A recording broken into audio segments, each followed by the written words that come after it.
ফেসবুকে কে আপনাকে ব্লক করে রেখেছে সেটা কিভাবে দেখবেন বা জানবেন? আসসালামু আলাইকুম বন্ধুরা। আগে দেখা যেত ফেসবুকে কেউ আমাদের ব্লক করে রাখলে মেসেঞ্জার ওপেন করলে সেখানে মেসেজ করার কোনো অপশন পাওয়া যেত না।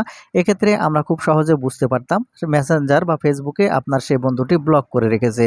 কিন্তু বর্তমান সময়ে ফেসবুকে আপডেট আসার ফলে দেখা যাচ্ছে যে আপনাকে কেউ ফেসবুকে ব্লক করে রাখলেও সেটা কিন্তু বোঝা যাচ্ছে না। কারণ এর উদাহরণস্বরূপ এখানে দেখেন আমি একটি আইডি দেখতে পাচ্ছেন ওপেন করে নিয়েছি। এখন এই আইডিতে আমি এখন এখান থেকে কিন্তু মেসেজ করার অপশানও পাচ্ছি। কিন্তু এখানে এই আইডি কিন্তু আমাকে ব্লক করে রেখেছে, কিন্তু সেটা এখান থেকে বোঝা যাচ্ছে না।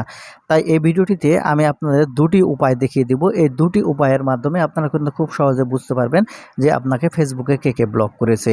এই প্রথম মাধ্যমটি হচ্ছে আপনারা সর্বপ্রথম এখান থেকে আপনাদের ফেসবুকটি ওপেন করবেন। ফেসবুক ওপেন করলে এখান থেকে উপর দিকে সার্চ বার আপনারা পেয়ে যাবেন। এখান থেকে সার্চ বারের উপর ক্লিক করবেন। এখান থেকে সার্চ বারের উপর ক্লিক করার পরে এখানে যে বন্ধুটি আপনাকে ব্লক করে রেখেছে আপনি মনে করতেছেন সেই বন্ধুর নাম এখান থেকে লিখে সার্চ করবেন। যদি এখান থেকে সেই বন্ধুর নামটি লিখে এখান থেকে সার্চ করে সেই বন্ধুটির নাম এখান থেকে পেয়ে যান, তাহলে বুঝতে হবে সে আপনাকে ফেসবুকে ব্লক করে নাই, আপনাকে হয়তো রিস্ট্রিক্ট করে রেখেছে। সেজন্য আপনি তাকে মেসেঞ্জারে মেসেজ বা কল করতে পারতেছেন না। এটা গেল প্রথম মাধ্যম, যার মাধ্যমে আপনারা বুঝবেন ফেসবুকে আপনাকে কোনো বন্ধু ব্লক করে রেখেছে কিনা। এখন আমি আপনাদের দেখাবো দ্বিতীয় মাধ্যম। আর এই দ্বিতীয় মাধ্যমে আপনারা খুব সহজেই বুঝতে পারবেন যে আপনাকে ফেসবুকে কোনো বন্ধু ব্লক করে রেখেছে কিনা। তো সেজন্য আপনারা যে কাজটি করবেন এখান থেকে মেসেঞ্জার ওপেন করে নেবেন।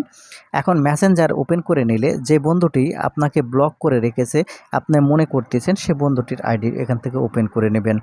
দেখতে পাচ্ছেন আমি এখন এখান থেকে একটি আইডি ওপেন করে নিয়েছি। এই আইডি কিন্তু আমাকে ব্লক করে না, এখানে থেকে মেসেজ আমি পাঠাতে পারতেছি। এখন এখান থেকে আপনাদের উদাহরণস্বরূপ দেখানোর জন্য আরেকটি আইডি এখান থেকে আমি ওপেন করে নিচ্ছি। দেখতে পাচ্ছেন এই আইডি এখান থেকে আমি ওপেন করে নিলাম। দেখেন এখানে কিন্তু আমি মেসেজ লেখার অপশানও সব কিছু পাচ্ছি। কিন্তু এখন যদি আমি এখান থেকে উপরে আই বাটনের উপর ক্লিক করি, আই বাটনের উপর ক্লিক করলে দেখেন এখান থেকে থিম এবং অনেকগুলো অপশান কিন্তু নেই, অনেকগুলো অপশান এখান থেকে মিসিং। দেখতে পাচ্ছেন এখান থেকে কিন্তু খুব বেশি একটি অপশান নেই। দেখেন এখন আমি যদি আরেকটি আইডি ওপেন করি তাহলেই আপনারা খুব সহজে কিন্তু বুঝতে পারবেন।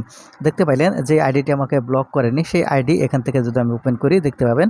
এখন এখান থেকে আইডি ওপেন করার পর এখান থেকে আই বাটনের উপর ক্লিক করার সাথে সাথে দেখতে পাচ্ছেন এখানে অনেকগুলো অপশান দেখা যাচ্ছে।